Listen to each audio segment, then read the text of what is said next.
It's time for the Daily Stand Up Podcast presented by AgileDad with your host, Lee Henson. Without any further ado, let's get started. It's time for our Agile, Not So Agile episode of the Daily Stand Up Podcast today. I hope you had an amazing week. This episode is a very special episode. Let me explain why. This episode is episode number 950 of our podcast. If you had asked me 949 episodes ago that I'd ever reach 950, my answer would have been very unlikely, right? But it's with your support that I've made it this far, and I can't express how much I appreciate it. I recently got a Spotify roundup, and we're still ranking in some of the top spots on Spotify for Agile Business Podcasts. And it humbles me. And I just, my kind request is if you're enjoying this podcast, please share it with other people. Share it with your peers. Share it with your coworkers. Share it on a Slack channel. Share it to some friends. I want to see it continue to grow so that we can continue to share Agile insights together at no charge. I just think it's an amazing tool for you to use if you have questions about specific topics. Today, since it is episode 950, I wanted to talk to you about something that's been weighing heavy on my mind. At least I've been thinking a lot about it lately. And the title for this episode is going to be The Problem That You Think You Have is Usually Never Really the Problem, right? So I saw a meme, and this meme, it was like probably a week ago, and it's a stick person. So I want you to picture a stick person holding a machete, and their ankle has a strap around it tied pretty tight, and the strap is hooked to a chain, and the chain is tied to a bamboo shoot that's going up. And the person's trying to analyze the situation, and they're looking at the chain, they're looking at the bamboo shoot, they're looking at their leg. And this person says, well, I guess the leg needs to go. And I'm sitting here thinking to myself, I started laughing. And I know it's not funny, but I started laughing because all the stick person needs to do, their leg is completely straight. All they do is lift it out of the link and they're good to go. Or worst case scenario, cut the bamboo shoot with a machete, drag the chain somewhere else and have help getting it off. But the point I'm trying to make is sometimes we look at the problem and we say, oh, guess the leg needs to go. Let's just chop off the leg. That'll make things better. When in actuality, we're creating an even bigger problem, right? So the reality in life is we all have problems. And those problems tend to make us feel bad. And it doesn't matter. Even the happiest person in the world has problems. So how do we go about making the bad feelings go away? A lot of times we say we just have to channel all of our efforts into solving the problem. At least that's what we think is right. But the reality is that's not always the case. That's usually not the case. It's usually not true. If focusing on your problems and trying to tackle them head on with all your might, muster, and effort works, then why do you still have so many problems? Right? This isn't a tale of root cause analysis.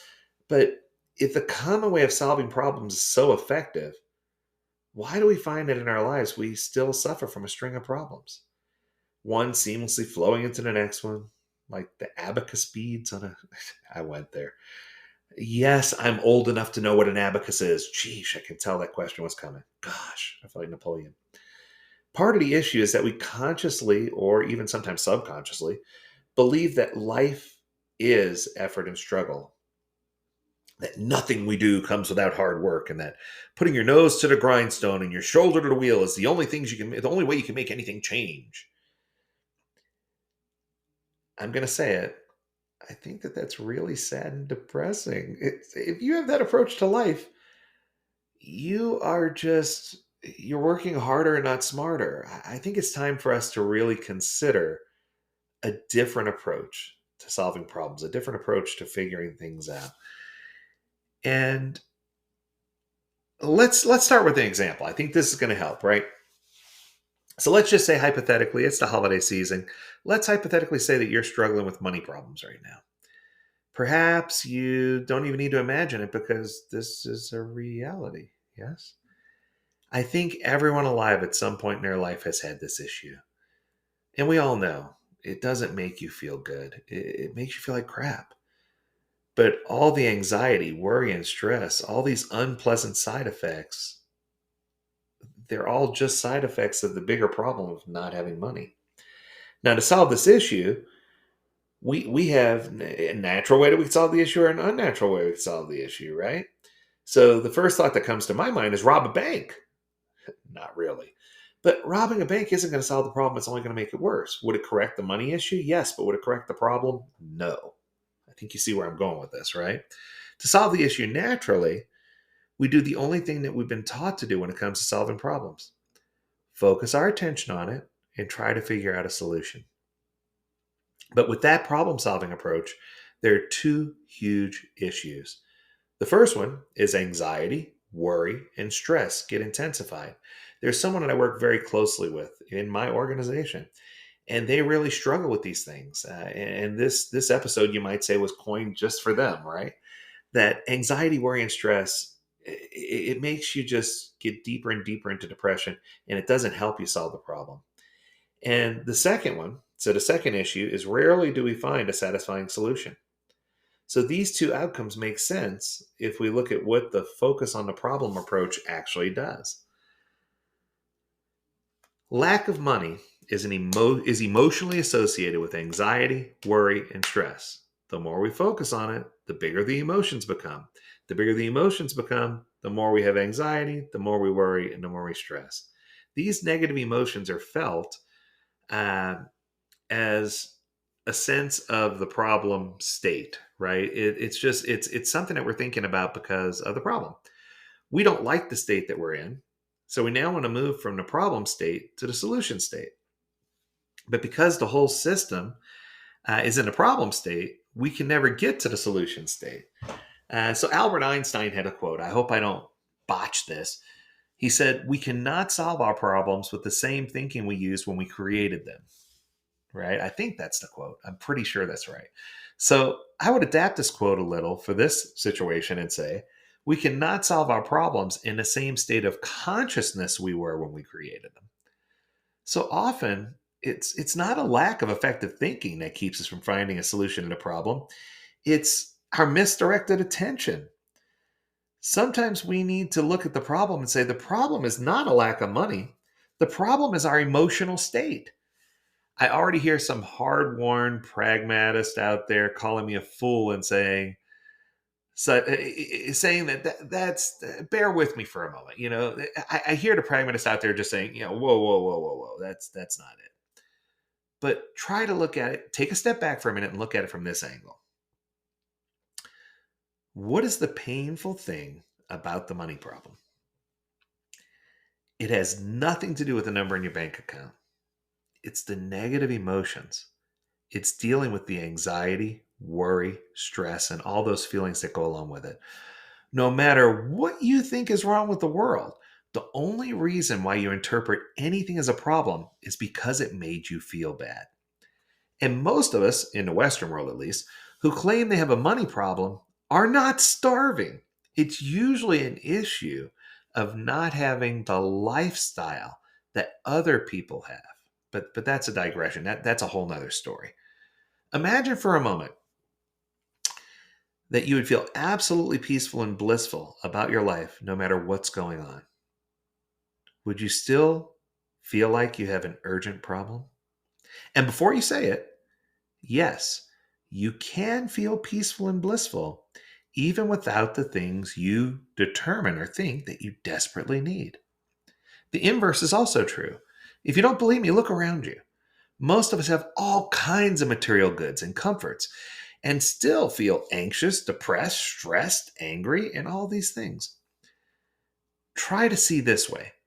All problems come down to the fact that you don't like the way you feel. So what if changing the way you feel could actually solve your problem? That sounds crazy, right?